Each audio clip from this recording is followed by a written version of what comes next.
आज की वीडियो में मैं आपके लिए railway NTPC group D exam के लिए टॉप 30 प्रश्न लेकर आया हूं जो आपकी परीक्षाओं के लिए बहुत ही इंपॉर्टेंट है। ये वीडियो का पार्ट नंबर 7 है। ठीक है, यदि आप 1 से 6 तक का वीडियो नहीं देखे हैं तो हमारे वीडियो को डिस्क्रिप्शन में जाकर आप वहां से देख सकते हैं। ठीक है, इसमें जितने महत्वपूर्ण प्रश्न लगाए सारे इंपॉर्टेंट प्रश्न आपकी परीक्षाओं को ध्यान में रखते हुए लाया गया है। ठीक है दोस्तों, चलिए स्टार्ट करते हैं। सबसे पहले प्रश्न से यहाँ पर दिया गया है। पहला प्रश्न आपका, बद्रीनाथ धाम किस देवता को समर्पित है? बताइए। फ्रेंड, यदि क्वेश्चन का आंसर पता हो तो आप कमेंट बॉक्स में दे सकते हैं। ठीक है, चलिए बताइए किस देवता को समर्पित है? तो राइट आंसर होगा विष्णु भगवान को। ठीक है, option number B correct answer. Okay friend, इन सभी प्रश्नों को ध्यानपूर्वक पढ़िएगा क्योंकि बहुत ही इंपॉर्टेंट है और बार बार एग्जाम में पूछे जाते हैं। ठीक है, चलिए नेक्स्ट, भारत में किस फल की कृषि के अंतर्गत सर्वाधिक क्षेत्रफल है? बताइए। राइट आंसर हो जाएगा इसका बी, आम। ठीक है, option number B correct answer. Okay, ध्यान दीजिएगा, बहुत ही इंपॉर्टेंट प्रश्न है। ठीक है, चलिए नेक्स्ट, सुएज नहर का निर्माण कब प्रारंभ हुआ था? बताइए। सुएज नहर का निर्माण कब प्रारंभ हुआ था? तो राइट आंसर होगा 1854 ईस्वी में प्रारंभ हुआ था। ठीक है, option number correct answer. Okay, चलिए नेक्स्ट, सुएज नहर कब बनकर तैयार हुई थी? बताइए। सुएज नहर कब बनकर तैयार हुई थी? तो इस प्रश्न का राइट आंसर हो जाएगा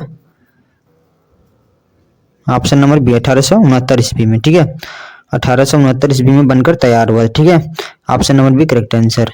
और 1854 ईस्वी में निर्माण मतलब शुरू हुआ था बनने के लिए। ठीक है, यहाँ पर ध्यान दिया, 1854 ईस्वी में बनने के लिए स्टार्ट हुआ था और 1869 ईस्वी में बनकर तैयार हो गया था। ठीक है, तो यहाँ पर राइट आंसर हो जाएगा option number B. Okay friend, चलिए नेक्स्ट, प्रतिध्वनि तरंगों के कारण क्या उत्पन्न होती है? बताइए। तो यहाँ पर राइट आंसर होगा परावर्तन। ठीक है, option number C correct answer हो जाएगा। ओके, चलिए नेक्स्ट, वार्षिक वलयों का अध्ययन कहलाता है? वार्षिक वलयों का अध्ययन क्या कहलाता है? बताइए। तो राइट आंसर रहेगा dendrochronology, option number B correct answer. Okay, चलिए नेक्स्ट, प्रकाश के विद्युत चुंबकीय स्वरूप की खोज किसने की थी? बताइए। बताइए फ्रेंड। तो राइट आंसर होगा Maxwell, option number C correct answer. Okay, चलिए नेक्स्ट, मध्यरात्रि सूर्य का क्या अर्थ है? मध्यरात्रि सूर्य का क्या अर्थ है? बताइए। 8 नंबर का कौन सा आंसर सही होगा? राइट आंसर होगा सूर्य का ध्रुवीय वृत्त में देर तक चमकना, option number D correct answer. Okay, चलिए नेक्स्ट, मध्यरात्रि का सूर्य किस क्षेत्र में दिखाई देता है? मध्यरात्रि का सूर्य किस क्षेत्र में दिखाई देता है? बताइए। क्वेश्चन नंबर 9 का कौन सा उत्तर सही होगा? राइट आंसर होगा आर्कटिक क्षेत्र में। ठीक है, option number C correct answer. Okay, चलिए नेक्स्ट, हम्पी के खंडहर किस राज्य में है? हम्पी के खंडहर किस राज्य में है? तो राइट आंसर होगा Karnataka, option number correct answer. Okay, चलिए नेक्स्ट, जवाहर नेहरू विश्वविद्यालय कहाँ स्थित है? कहाँ स्थित है फ्रेंड? बताइए। तो राइट आंसर होगा नई दिल्ली में, option number C correct answer. Okay, चलिए नेक्स्ट, विश्व में रेशम उत्पादन में अग्रणी राष्ट्र है? बताइए। कौन सा राष्ट्र अग्रणी है मतलब आगे है रेशम उत्पादन में? बताइए, फटाफट कमेंट कीजिए, बहुत ही इंपॉर्टेंट प्रश्न है।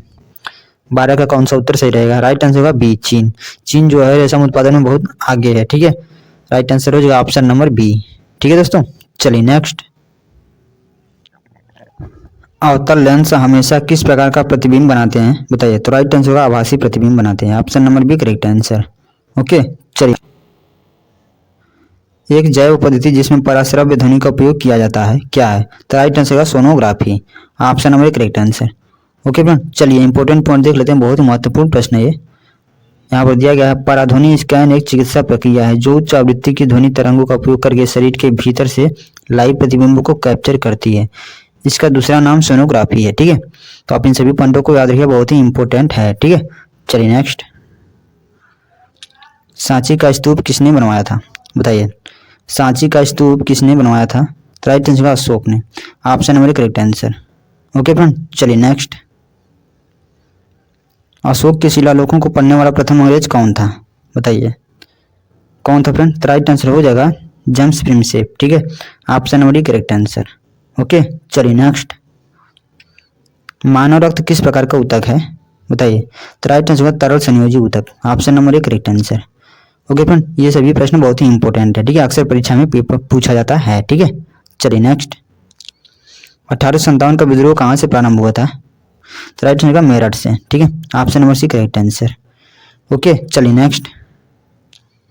अमोनिया का रासायनिक सूत्र क्या है? तो राइट आंसर का NH3। ठीक है, NaHA3 होता है। ठीक है, अमोनिया का सूत्र। ठीक है, चलिए नेक्स्ट। किस भौतिक राशि की इकाई पास्कल नहीं है? बताइए फ्रेंड। तो राइट आंसर है जड़त्व आघूर्ण का। ठीक है, ऑप्शन नंबर करेक्ट आंसर।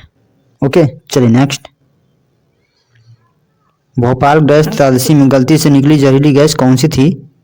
बताइए। तो राइट आंसर मेथिल आइसोसाइनाइड्स। ठीक है, option number C correct answer. चलिए इसके इंपोर्टेंट पॉइंट देख लेते हैं, बहुत ही महत्वपूर्ण प्रश्न है। यहाँ पर आपको इंपोर्टेंट पॉइंट दिया गया है। 2 दिसंबर 1984 को भोपाल की यूनियन कार्बाइड फैक्ट्री से मेथिल आइसोसाइनाइड गैस लीक हुई थी। इस जहरीली गैस ने शहर की बड़ी आबादी को अपनी चपेट में ले लिया था। ठीक है, तो बहुत ही इंपॉर्टेंट प्रश्न। 1984 ईस्वी में भोपाल की यूनियन कार्बाइड फैक्ट्री में ये घटना घटी थी। ठीक है, 2 दिसंबर 1984 में। ठीक है, तो आप इन सभी पॉइंटों को याद रखिए, बहुत ही महत्वपूर्ण है आपकी परीक्षाओं की दृष्टि से। ओके, चलिए नेक्स्ट। गुप्तकालीन शासन प्रणाली किस प्रकार की थी? बताइए। तो राइट आंसर राजतंत्रात्मक। Option number A correct answer. Okay, चलिए नेक्स्ट।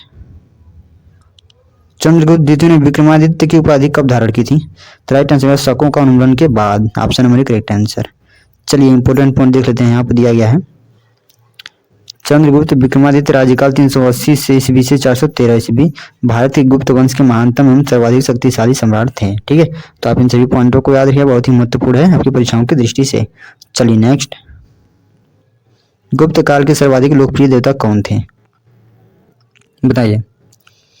तो राइट आंसर हो जाएगा, यहाँ पर दिया गया है Shiv. Option number correct answer. Okay, चलिए नेक्स्ट। मनुष्य के शरीर में सबसे लंबी कोशिका होती है? राइट आंसर है तंत्रिका कोशिका। Option number C correct answer. Okay, चलिए आगे इंपोर्टेंट पॉइंट देख लेते हैं इसके। यहाँ पर दिया गया मानव शरीर में सबसे लंबी कोशिका तंत्रिका कोशिका न्यूरॉन होती है। यह कोशिका 1 से 1.5 मीटर तक लंबी हो सकती है।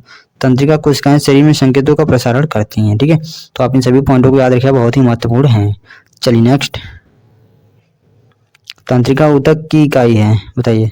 तो राइट आंसर हो जाएगा neuron. Option number B correct answer. Okay, चलिए नेक्स्ट। कौन सी पुस्तक जवाहरलाल नेहरू द्वारा लिखी गई है? बताइए फ्रेंड, फटाफट कमेंट कीजिए। कौन सी पुस्तक जवाहरलाल नेहरू द्वारा लिखी गई है? तो राइट आंसर होगा डिस्कवरी ऑफ इंडिया।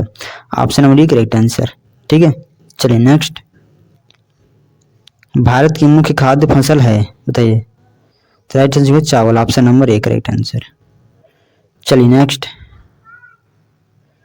चाय निर्यात के मामले में विश्व में अग्रणी देश है? कौन सा देश है फ्रेंड? बताइए। तो राइट आंसर हो जाएगा 29 का डी। चाय निर्यात के मामले में विश्व में अग्रणी देश कौन सा है? तो इस प्रश्न का राइट आंसर हो जाएगा भारत। ठीक है, भारत है। Option number A correct answer. चाय निर्यात के मामले में विश्व में अग्रणी देश है, बताइए कौन सा है? तो राइट आंसर होगा भारत। ठीक है, option number A correct answer. चलिए नेक्स्ट। रक्त में कितने प्रकार के पदार्थ पाए जाते हैं? बताइए। तो राइट आंसर हो जाएगा 2 प्रकार के। ठीक है, ऑप्शन नंबर करेक्ट आंसर। इसमें 30 प्रश्न दिया गया था, आप कमेंट करके जरूर बताइए कि आपको कितने प्रश्नों का उत्तर सही हुआ। ठीक है, तो आज की वीडियो में बस इतना है दोस्तों, मिलेंगे अगले वीडियो में ऐसी वीडियो के साथ। तब तक के लिए नमस्कार।